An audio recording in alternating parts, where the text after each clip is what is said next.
Well, hello everybody. This is John. Welcome to the weekly water outlook for the Southeast U.S., May 11th, 2014.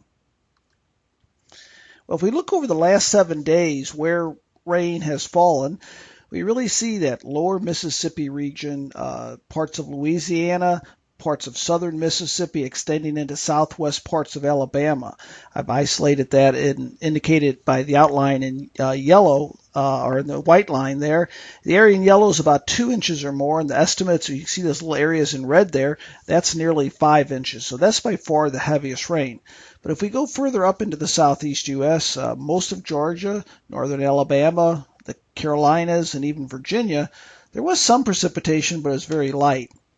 So when we look at the percent of normal for the last 7 days, generally speaking, we see much more areas in yellow or red, and that's well below normal precipitation. So when I look at the whole south and southeast U.S., I think the week was generally dry. But if I look at that area down here along the coast, the lower Mississippi River area, and then eastward, you can see this was significantly above normal precipitation, 3 times normal or even greater. Now, if we look at temperatures over the last week, where the heaviest rain fell, you can see that area in light green, and that was actually temperatures near even a little bit cooler than normal. But every place else was quite warm. The Carolinas, Virginia, we see 3 to 6 degrees warmer than normal. So really the exception was that area of rain. Not only did that bring unusually heavy amounts of rain, it also kept temperatures cooler than normal and cooler than the rest of the southeast U.S. Okay, so let's talk about stream flow just a bit here. This is from a national perspective. I thought you might find it interesting because we're getting these sort of interesting extremes here. The area of the south here, from Texas, Oklahoma, Kansas, even into parts of Iowa, is experiencing extremely low stream flow. That area has had anomalies, negative anomalies of precipitation for quite some time. The second area to sort of point out here is this lower Mississippi area, southern Alabama, southern Mississippi, northwest Florida. That region has received extreme amounts of rain, and that's running above normal. The rest of the southeast U.S. is trending either normal or below normal, and I'll show you a close-up in just a minute. I did want to show you there is some moderate flooding across the country, however, parts of the middle Mississippi River basin. This started out with some spring snowmelt, but mainly it's been enhanced early spring rainfall. And you can see those blue dots, that's moderate flooding. That will attenuate as it comes further downstream. Matter of fact, it even attenuates as it goes down below Dubuque towards St. Louis. But when it gets down to the lower Mississippi, it'll attenuate even further. Matter of fact, the Missouri is running quite low.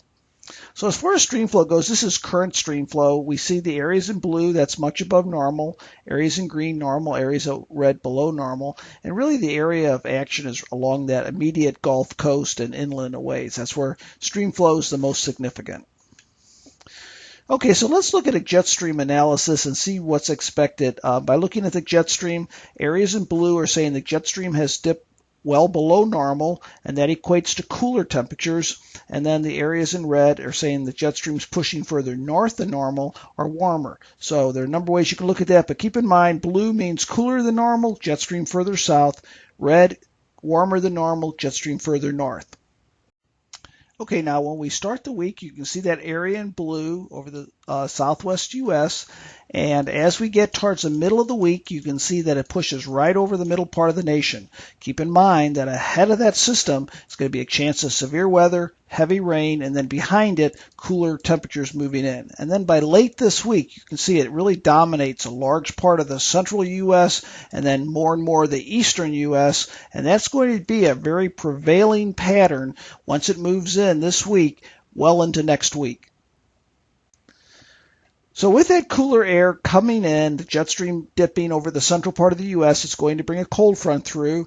That's going to bring the chance of rainfall, and with that area of low pressure, the energy is going to be strongest in the Carolinas.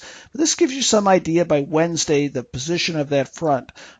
The front will be pushing through generally from late Tuesday over parts of Louisiana, Wednesday over Mississippi and Alabama, and then late Wednesday into Thursday over the rest of the southeast U.S.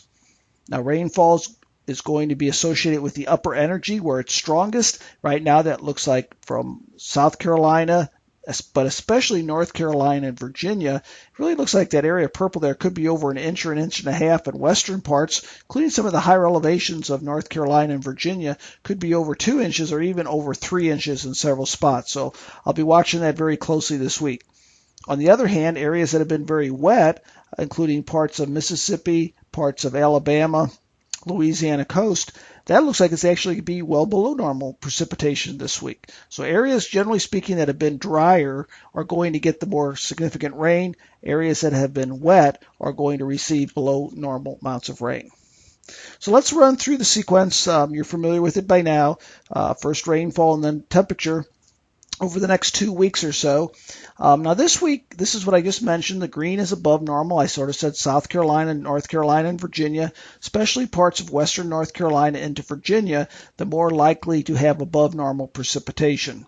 Elsewhere, with that front coming through, there will be some precipitation, but it should range from normal or even below normal. And it's probably going to be welcome below normal rainfall in this area here because that's been very wet. So no significant rain in areas where the stream flow is quite high and it's been very wet.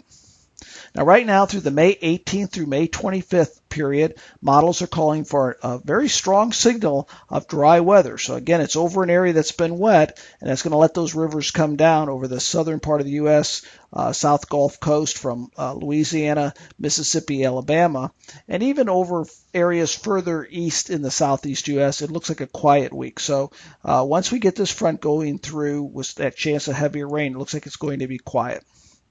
So here are temperatures this week. You can really see where that cold front is. The cold front here is ushering in the cold air in blue and the warm air here in brown. So it's going to sort of average out a warmer than normal week just because it's going to take a while for that front to get through. Then May 16th through 21st, upper trough, upper flow, jet stream further south. It looks like temperatures below normal over the entire southeast U.S. and then moderating as we get into late May back to a little bit above normal, but not excessively so. As far as soil moisture goes, looks like drying soils over most of the area. I think this is probably going to be a little bit wetter over North Carolina and Virginia. So here's your takeaway points. That cold front will be passing late Tuesday through Thursday. Cooler air pushing in that'll last for a while. Chance of that heavy rain event, Virginia, North Carolina, parts of South Carolina. So as far as my temperature outlook goes, week 1, a bit above normal until the front passes. Week 2, below normal temperatures. Week 3, back to normal. Precipitation, I'm going to average it out a little bit above normal this week, but again, keep in mind, that doesn't mean the entire area. Week 2, it looks like below normal, strong signal, and week 3 also bringing it back towards normal. So that's this week's briefing. Hope you all have a nice week. I will be issuing some information throughout the week, and I'll be talking with you